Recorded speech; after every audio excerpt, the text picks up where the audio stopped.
नमस्कार फ्रेंड्स, एकताच किचनमध्ये आपलं मनापासून स्वागत आहे. फ्रेंड्स, आज मी बनवणार आहे करंजी.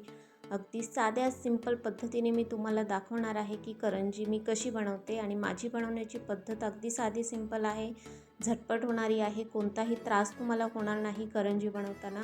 आणि बघू शकता की खूपच क्रिस्पी झालेली आहेत आणि याला 1-2 करंज्यांना थोड्याफार लेयर्स आलेले आहेत आणि बाकीच्या जे लेयर्स आल्या नाही आहेत त्या माझ्या मुलींनी केलेले आहेत, त्यामुळे त्याला लेयर्स नाही आलेले आहेत. तर लेयर्सची आपण करंजी बनवणार आहोत. तर रेसिपी शेवटपर्यंत नक्की बघा. अगदी साधी सिंपल, तुम्हाला नक्की आवडेल आणि झटपट होणारी आहे.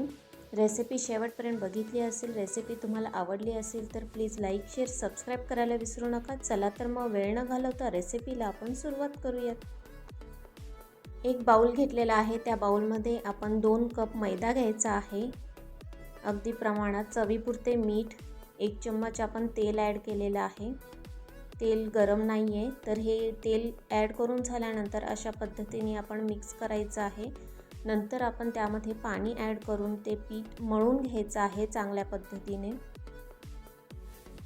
पीठ अगदी पातळ आणि घट्ट असे नाही, तर एकदम मध्यम पद्धतीने आपण ते मळून घ्यायचं आहे. तर त्याच्यावरती आपण झाकण लावून ठेवून देऊ आणि आपण करंजीचे सारण बनवून घ्यायचं आहे. तर त्यासाठी मी खोबरं किसून घेतलेलं आहे. 1 अख्खा नारळ जो आहे तो मी किसून घेतलेला आहे. त्यामध्ये आपण पिठी साखर ॲड करायची आहे. अर्धा बाउल आपण रवा ॲड केलेला आहे, बारीक रवा. त्यामध्ये आपण थोडीशी साखर ॲड केलेली आहे, जाडी साखर, आणि चवीपुरते मीठ. हे सर्व ॲड करून आपण ते चांगले मिक्स करून घ्यायचे आहे. म्हणजे आपले सारण जे आहे करंजीचे तयार झालेले आहे. तर आपण एक बाउल घ्यायचा आहे. त्या बाउलमध्ये आपण परत कॉर्नफ्लॉवर घेतलेलं आहे. त्यामध्ये आपण तूप घ्यायचं आहे. तूप आणि कॉर्नफ्लॉवर अगदी चांगले मिक्स करून घ्यायचे आहे. घट्ट झाले तरी काही हरकत नाही. तूप आणि कॉर्नफ्लॉवर मिक्स करून झाल्यानंतर आपण जे पीठ मळलेलं आहे ते बाहेर काढून आपण मळून घ्यायचं आहे परत एकदा.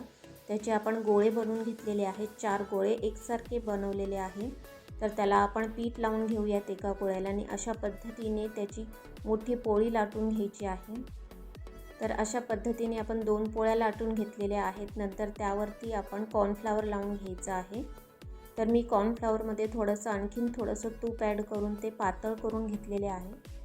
तर पूर्ण लावून झाल्यानंतर त्यावरती अजून एक आपण जी पोळी बनवलेली आहे ती पोळी आपण त्यावरती ॲड केलेली आहे.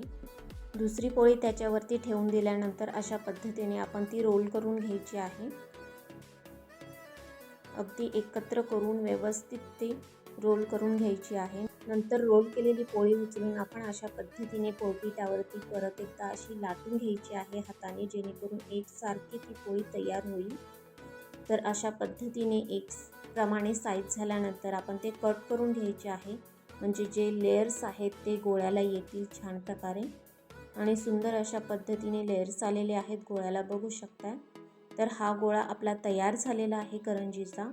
अशा पद्धतीने सर्व गोळे बनवून घेतलेले आहेत. त्याच्यावरती थोडंसं पीठ ॲड करून घ्यायचं आहे, म्हणजे ते एकामेकाला चिकटले जाणार नाही. तर एक गोळा घेतलेला आहे, पीठ लावून घेतलेलं आहे आणि डिझाईनची साईड आहे ती आपण दोन्ही साईडला ठेवून ती चांगल्या प्रकारे लाटून घ्यायची आहे. म्हणजेच डिझाईन जी आहे ती पूर्ण येईल करंजीला. तर नंतर आपण त्यावरती सारण भरून घेतलेलं आहे. फुल 1 चमचा आपण सारण घेतल्यानंतर अशा पद्धतीने करंजीला पॅक करून घ्यायचं आहे. याला आपण काहीही लावलेलं नाही आहे, दूध वगैरे. नंतर तुम्हाला हवं असेल तर तुम्ही त्याला कट देखील मारून घेऊ शकता. तर आपली सुंदर अशी करंजी तयार झालेली आहे. अशा पद्धतीने आपण सर्व गोळ्यांचे करंजीमध्ये रूपांतर करून घ्यायचं आहे. सर्व चांगल्या प्रकारे लाटून घेऊन करंजी भरून घ्यायची आहेत. अशा सर्व करंज्या मी लाटून घेतलेल्या आहेत, बनवून घेतलेले आहेत, तयार केलेले आहेत. फुल सारण भरलेलं आहे त्यामध्ये.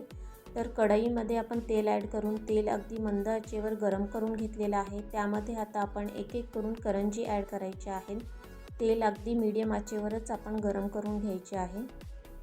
नंतर एक साईड आपण चांगली फ्राय करून घ्यायची आहे करंजीची. ब्राऊन कलर येऊपर्यंतच आपण ती फ्राय करायची आहे, पण आपण परत एकदा त्याला पलटवू शकतो. तर अशा पद्धतीने आपण सर्व करंजी एक एक करून पलटी मारून घ्यायची आहे. तर बघा, एक एक करंजीला खूप छान आणि सुंदर अशी लेयर आलेली आहे. आणि खारीप्रमाणे त्या कुरकुरीत होणार आहेत आपल्या करंजी। अशाच प्रकारे आपण सर्व करंजी फ्राय करून घ्यायच्या आहेत। तर शेवटी मी तुम्हाला दाखवणार आहे की कशा पद्धतीने त्याला कलर येईल आणि आपण तेव्हा ती करंजी आपण तेलातून बाहेर काढू शकतो। तर ब्राऊन कलर आल्यानंतर अशा पद्धतीने सुंदर असा ब्राऊन कलर आल्यानंतर आपण सर्व करंज्या ज्या आहेत त्या फ्राय करून एका भांड्यामध्ये काढू शकतो। तर सुंदर अशा पद्धतीने आपल्या करंज्या ज्या आहेत त्या तयार झालेल्या आहेत आणि खूपच सुंदर अशा दिसत आहेत आणि टेस्टी देखील झालेल्या आहेत। रेसिपी जर तुम्ही शेवटपर्यंत बघितली असेल, माझी ही करंज्यांची अगदी थोडक्यात अशी रेसिपी तुम्हाला आवडली असेल तर प्लीज लाईक, शेअर, सबस्क्राईब करायला विसरू नका। चला तर मग पुन्हा भेटू फ्रेंड्स नेक्स्ट व्हिडिओमध्ये नेक्स्ट रेसिपीसोबत। बाय।